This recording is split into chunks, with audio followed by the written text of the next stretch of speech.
எல்லாருக்கும் வணக்கம். ஆக்மி டியூட்டோரியல்ல இந்த வீடியோவில் எக்ஸசைஸ் கொஸ்டின் 1.1 தான் பார்க்க போகிறோம். ஸோ வாங்க வீடியோக்குள்ளே போகலாம்.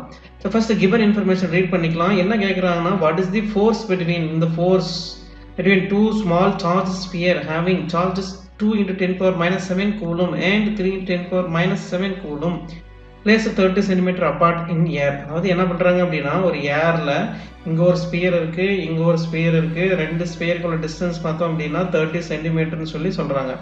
அப்போ இவனோட சார்ஜ் நம்ம எடுத்துக்கலாம். ஸோ Q1 எடுத்துக்கலாம். 2 × 10⁻⁷ கூலும்னு இருக்குன்றான். இங்கே வந்து என்ன சொல்கிறாங்கன்னா, செகண்ட் சார்ஜ் சொல்கிறாங்க. இது செகண்ட் ஸ்பியர். இது என்ன வேல்யூனா 3 × 10⁻⁷ கூலும் சொல்கிறாங்க. ஸோ இது ரெண்டுமே பார்த்தீங்க அப்படின்னா பாசிட்டிவ் சார்ஜ்ன்றதுனால கண்டிப்பாக நமக்கு என்ன தெரியணும், ரெப்பல்சிவ் ஃபோர்ஸ்ன்னு தெரியணும். ஸோ நம்ம என்ன பண்ண போகிறோம் அப்படின்னா, டைரெக்டாகவே கிவன் இன்ஃபர்மேஷன் எழுதிட்டு டைரெக்டாக சொல்யூஷன் போயிடலாம். சரிங்களா? ஸோ ஃபர்ஸ்ட் ஸ்பியருடைய சார்ஜ் என்னன்னா 2 × 10⁻⁷ கூலும். செகண்ட் ஸ்பியருடைய சார்ஜ் என்ன அப்படின்னா 3 × 10⁻⁷ கூலும். ஸோ அவங்க கேட்குறது என்னன்னா, கூலும் ஃபோர்ஸ் அட்ராக்டிவ் ஃபோர்ஸா ரிப்பல்சிவ் ஃபோர்ஸான்னு கேட்குறாங்க. பியாண்ட் தட் என்ன கொடுத்துருக்காங்க அப்படின்னா, டிஸ்டன்ஸ் வந்து 30 சென்டிமீட்டர் கொடுத்துருக்காங்க. நமக்கு ஃபோர்ஸ் பார்த்தீங்க அப்படின்னா எப்பவுமே நமக்கு வந்து நியூட்டனில் தான் கிடைக்கும். இங்கே சென்டிமீட்டர் கொடுத்தனால என்ன பண்ணுறோம் அப்படின்னா, அது வந்து மீட்டராக மாற்றிக்கிறோம். ஸோ 30 × 10⁻² மீட்டர்னு போட்டுக்கலாம். இல்லை அப்படின்னா நம்ம வந்து 0.3 மீட்டர்னு கூட எழுதிக்கலாம். இல்லைன்னா 3 × 10⁻⁴ கூட எழுதிக்கலாம். நம்மளுடைய சாய்ஸ். சரிங்களா?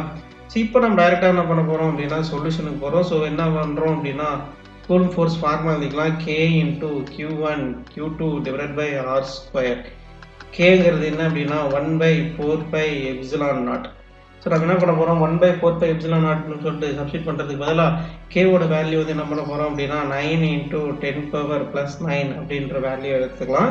ப்ளஸ் Q1ஓட வேல்யூ 2 × 10⁻⁷ எடுத்துக்கலாம்.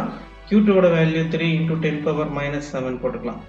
இப்போ R²ங்கிறத என்ன பண்ண போகிறோம் அப்படின்னா 30 × 10⁻² எழுதலாம்.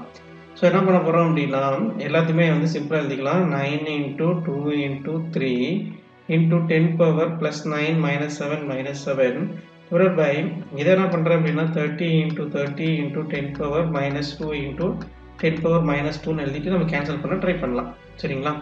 ஸோ ஃபர்ஸ்ட் என்ன பண்ண போகிறோம் அப்படின்னா 3 டைம்ஸ் 10 டைம்ஸ் இது என்ன பண்ணுறோம் அப்படின்னா 10 டைம்ஸ் ஆயிரும். ஸோ அது வந்து 1 டைம் கிடைக்கும். கரெக்டுங்களா? இப்போ சிம்பிளிஃபை பண்ணிடலாம். இது 10⁻1 10⁻+1ன்னு இருக்கும். அப்போ இது என்ன பண்ணிடலாம் அப்படின்னா, ஒரு 10⁻⁻²வை கேன்சல் பண்ணிடலாம். இப்போ நமக்கு ஃபைனல் ஆன்சர் என்ன கிடைக்குதுன்னு பார்த்தோம் அப்படின்னா 3 × 2 6 ஆயிடுது. இங்கே 10⁻9 - 14 கிடைக்கும். சரிங்களா? அப்போ என்ன ஆகும், -5 கிடைக்கும். கரெக்டுங்களா?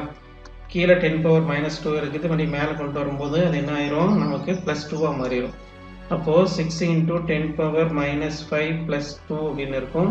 அப்போ நமக்கு 6 × 10⁻³ நியூட்டன் கிடைக்கும். அப்போது இந்த ஃபோர்ஸ் வந்து ரெண்டுமே பாசிட்டிவ் சார்ஜுங்கிறதுனால நமக்கு என்ன கிடைக்கும், so this force is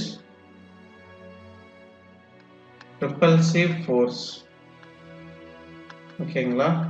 so அதோட மேக்னிடியூட் இல்லைன்னா குவான்டிட்டி பார்த்தோம் அப்படின்னா 6 × 10⁻³ நியூட்டன்.